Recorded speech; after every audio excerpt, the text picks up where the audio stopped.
Ito tips para magka-idea kayo kung may ganitong mangyari sa inyo. Ito ang gagawin. Start nyo, boss. Start. Start.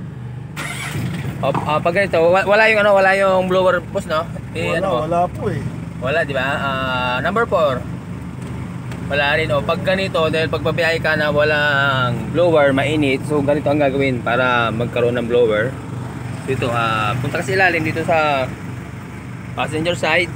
Katukin mo tong blower. Ayan, gumana, di ba? So, yun ang tips para dahil pagbabiyahe ka na mainit, papawisan ka. Gumana na, boss, di ba? Ganun lang.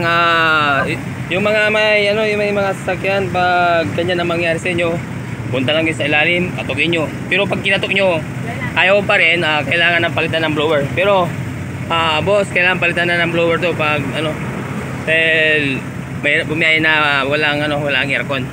Okay? Okay na, boss? Patayin mo ulit, boss. Okay, number 1. Number 2. Number 3. Okay na, boss? Okay na. Ayun, sa mga may sakyan, kung gusto mo pang magka-idea, paki-like, share, subscribe yun aking YouTube channel, Jun Pangasinan. Okay? Ito lang yung YouTube channel natin, mga kababayan. Ito lang. Ayan,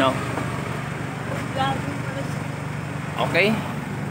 At saka yung Facebook page namin, John Denver Auto Parts Trading and Bro Jonathan De La Cruz. Ayos na, okay na. Malamig na yung aircon yung bossing natin. Okay na, boss. Okay sa alright na. Ayos. Okay, thank you.